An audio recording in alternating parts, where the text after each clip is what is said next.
Hello students, आज हम सब जो है कि संसाधनों का विकास ये पढ़ना है। संसाधन क्या होता है, कितने प्रकार का है, ये सब हम पिछले जो कि वीडियो में जान चुके हैं। एक बार रिवाइज कर लें, संसाधन किसे कहते हैं। तो ऐसी वस्तु जो मानव समाज के लिए क्या है, कल्याणकारी होती है, जो मानव की उपयोगिताओं को बढ़ाती है या उसको हेल्प करती है। ऐसे सभी वस्तुएं जो मानव के लिए उपयोगी हैं उन सबको क्या कहा जाता है, संसाधन है। जैसे घर हो गया, बस हो गई, ट्रेन हो गई, एरोप्लेन हो गया, ये सब चीज़ें जो है कि संसाधन है, क्योंकि वो मनुष्य की आवश्यकताओं की पूर्ति करता है, तो उन सभी वस्तुओं को संसाधन कहेंगे। इसके प्रकार के बारे में भी हम लोग पढ़ चुके हैं। अब हम लोगों को पढ़ना है कि संसाधनों का जो विकास हो रहा है वह सही तरीके से हो रहा है या गलत तरीके से।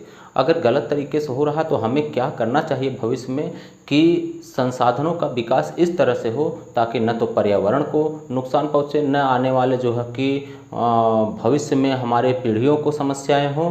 तो इस हिसाब से उसका विकास किया जाए, वही यहाँ पर।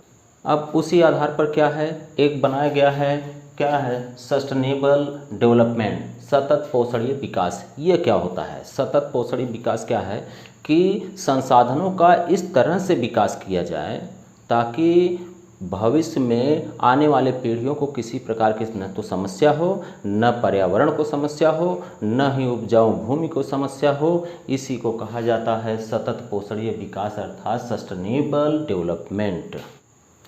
अब ये सतत जो विकास चलने लगा था, व्यवस्था तो बन गई कि परिभाषा इसकी तैयार हो गई कि कैसे विकास किया जाए ताकि पृथ्वी को किसी प्रकार की समस्या न हो, आने वाली पीढ़ी को समस्या न होने पाए। तो यह जो बनाया गया था प्रोग्राम, कब बनाया गया था, कैसे बनाया गया था, कुछ लोग इकट्ठा हुए थे कि नहीं हुए थे। तो हाँ, यह एक ब्राज़ील का शहर था, एक ब्राज़ील का शहर था, उसका नाम है रियो डी जेनेरियो। यहाँ पे एक पृथ्वी सम्मेलन, वहाँ पे समिति बुलाई गई। कब बुलाई गई थी, 1992 में बुलाई गई थी, 1992 में बुलाई गई थी। वहाँ एक एजेंडा बनाया गया, एजेंडा 21 के नाम से जाना जाता है। कब यह एजेंडा 21 बनाया गया था, 1992 में। किस शहर में, रियो डी जेनेरियो शहर में। कहाँ पर है ये, ब्राज़ील में है। यहाँ पे 100 से अधिक जो है कि कंट्री के लोग यहाँ पर इकट्ठा हुए थे। क्या हुआ था यहाँ पर, यहाँ पे केवल इतना ही बताया गया कि संसाधन जो रिसोर्स हैं उनका उपयोग कैसे किया जाए या उनका डेवलपमेंट कैसे किया जाए ताकि पृथ्वी सेफ रहे, हमारा फ्यूचर सेफ रहे, हम जो है कि अपना विकास भी करते रहें और सेफ भी रहें, सुरक्षित भी रहें। यही था रियो डी जेनेरियो अर्थ समिट 1992 में हुआ था। अगला टॉपिक आपका है रिसोर्स प्लानिंग। अगला टॉपिक कौन सा है आपका, रिसोर्स प्लानिंग, संसाधन नियोजन। तो प्लानिंग क्या होता है, प्लानिंग करना किसी चीज़ का, किस चीज़ का प्लानिंग करना यहाँ पर है, रिसोर्स का, संसाधन का, किस संसाधन का प्लानिंग। वही टॉपिक यहाँ पर है, जैसे विकास में जो व्यवस्थाएं बताई गई थी वही यहाँ पर भी है। क्या कि प्लानिंग कैसे किया जाए ताकि आने वाले समय में किसी प्रकार की समस्या न होने पाए, उसी को कहा जाता है संसाधन नियोजन, रिसोर्स प्लानिंग कहा जाता है। अब जो संसाधन नियोजन है, रिसोर्स प्लानिंग यहाँ पे किया जा रहा है, उसके लिए कुछ रीजन दिए गए हैं कि कैसे कैसे उसकी प्लानिंग किया जाए। तो सबसे पहला यह है प्लानिंग करने के लिए कि देश के अंदर पता लगाया जाए, सभी पूरे देश में यह पता लगाया जाए कि कहाँ पे कौन से संसाधन सबसे ज़्यादा पाया जाता है और कहाँ पे संसाधन कौन सा कम पाया जाता है। जो संसाधन ज़्यादा पाया जाता है उसका जो है कि उस आधार पर डेवलपमेंट किया जाए, जो संसाधन कम पाए जाते हैं वहाँ उस संसाधन की व्यवस्था की जाए। तो सबसे पहले एक काम यह होना चाहिए नियोजन में। दूसरा जो है कि आपका यह संसाधन होना चाहिए कि जब संसाधन मिल गया है तो अब उसका विकास कैसे करना चाहिए, उसका डेवलपमेंट किस आधार पर करना चाहिए। वहाँ पे कंपनी वगैरह स्टार्ट कर देना चाहिए, वहाँ पे ऐसे जो है कि एक्सपीरियंस जो वर्कर होते हैं उनको लगा करके उसका डेवलपमेंट किया जाए। और जब यह सब हो जाता है पूरी तरह से डेवलपमेंट, तब उसको किस तरह से विकास किया जाए उस एरिया का, उस जगह का, ताकि उसमें देश का भी विकास होने लगे। ये सब प्लानिंग के अंदर होना चाहिए। अगला टॉपिक आपका है कि जो संसाधन नियोजन हो रहा है पूरे विश्व में हो रहा है, प्रदेशों में हो रहा है, उस आधार पर अपने भारत में कैसे हो। तो resource planning in India, Bharat में संसाधन नियोजन, भारत के अंदर कैसे संसाधन होने चाहिए, तो भारत में पता लगाया जाए। इसका मतलब कि भारत में कौन से संसाधन कम है, कौन से संसाधन सबसे ज़्यादा है।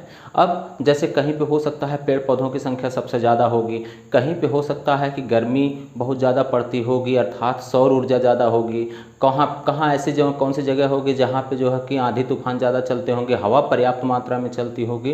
तो ये सब का पहले पता लगाया जाए। जैसे राजस्थान है तो राजस्थान में सबसे ज़्यादा गर्म हवा चलती है और वहाँ पर जो है कि सूर्य ऊर्जा और उसके बाद जो है कि पवन ऊर्जा दोनों पर्याप्त मात्रा में पाई जाती है। तो इसका मतलब उसका वहाँ पे विकास होना चाहिए। और अपने उत्तर प्रदेश के अंदर यह देखा जाए तो यहाँ पे पेड़ पौधों की मात्रा ज़्यादा पाई जाती है, अर्थात इसका पेड़ पौधों के आधार पर यहाँ पे संसाधनों का नियोजन होना चाहिए। तो यह होता है इसके नियोजन के आधार। जैसे आपने अरुणाचल प्रदेश है तो वहाँ पे जल की मात्रा पर्याप्त रूप से जो है कि पाई जाती है, तो वहाँ जल ऊर्जा को जो है कि पूर्ण रूप से वहाँ पे विकसित किया जाए। तो जहाँ पे जो संसाधन पाए जाते हैं वहाँ पे उसी का विकास होना चाहिए। ऐसे ही भारत में भी पहले पता लगाया जाए, उसके बाद फिर उसी आधार पर उसका विकास किया जाए। जहाँ पे जो संसाधन कम हैं वहाँ पर भी उन्हीं संसाधन का विकास किया जाए ताकि वहाँ पे समाज जो है वह बराबरी के आधार पर ही विकास करता रहे, उसे महसूस न हो हमारे पास कौन से संसाधन कम है और कौन से संसाधन अधिक है। ये होता है प्लानिंग। अगला आपका टॉपिक है, अगला टॉपिक क्या है, कंजर्वेशन ऑफ रिसोर्सेज, संसाधनों का संरक्षण। अच्छा, कंजर्वेशन क्या होता है, बचाना, सेव करना, सुरक्षित रखना। संसाधनों को किस तरह से संरक्षण दिया जाए, किस तरह से उसको बचा के रखा जाए, वही होता है कंजर्वेशन ऑफ रिसोर्सेज। अब इसमें संरक्षण किस आधार पर किया जाए, हमें यह पता है कि संरक्षण जो है कि न दिया जाए तो समस्या उत्पन्न हो जाएगी, क्योंकि पृथ्वी जो है उस पृथ्वी में तो जितने भी संसाधन हैं उसकी मात्रा क्या है, सीमित है। और जिस तरह से जनसंख्या वृद्धि हो रही है, जिस तरह से कंपनियों का विकास हो रहा है, जिस तरह से संसाधन इतने तेज़ी से बनते जा रहे हैं, वस्तुएं इतनी तेज़ी से बनती जा रही है, तो उसका उपयोग भी उतने तेज़ी से होता जा रहा था। आने वाले टाइम में ये खर्च होंगे ज़रूर, समाप्त होंगे ज़रूर। अब यह इस तरह से अगर समाप्त हो जाएंगे तो भविष्य में समस्या उत्पन्न हो जाएगी, अतः इसको बचा के रखना ज़रूरी होता है। अब संसाधन को ही इस तरह से देखा जाए कि संसाधन होते हैं अपनी ज़रूरतों को पूरा करने के लिए, लेकिन यहाँ कुछ लोग किस तरह से यूज करते हैं। जैसे होता है कि भोजन खाया जाता है पेट भरने के लिए, न कि पेटी भरने के लिए। अगर उसको पेटी भरना है तो संसाधन का उपयोग हम जितना करेंगे वो कम ही रहेगा। जैसे जो भी जो है कि पेड़ पौधों को, पूरे जंगल को नष्ट करता जा रहा है लालच में, कितना पैसा हमारे पास इकट्ठा होता चला जाएगा, उस आधार पर वह क्या कर रहा है, जंगलों को नष्ट करता जा रहा है, वहाँ भूमि को नष्ट करता जा रहा है। बड़ी बड़ी कंपनियां जो है कि बना दे रहा है नई वस्तुओं को बनाने के लिए, ताकि जो है कि इनकम हमारी बढ़ती जाए, हमारी सुख सुविधा बढ़ती जाए। तो ये क्या हो रहा है, इसमें पर्यावरण भी समस्या जो है कि नुकसान हो रहा है। पर्यावरण अगर नुकसान होगा, ओजोन परत जो है उसका क्षय होता जाएगा, तो यह मानव समाज या जितने भी यहाँ पे जीव हैं सबके लिए समस्या उत्पन्न हो जाएगी, उसको बचाना मुश्किल हो जाएगा, जैसे कि आज तेज़ी से होता जा रहा है। इसलिए इसका संरक्षण करना जरूरी है, संसाधन का संरक्षण। अब अगले टॉपिक में हमें भूमि के बारे में अध्ययन करना है, तो उस टॉपिक को हम नेक्स्ट वीडियो में अध्ययन करेंगे। अगर आपको यह लेक्चर पसंद आ रहा है, ये वीडियो पसंद आ रहा है, तो प्लीज़ इसको लाइक करिए, शेयर करिए।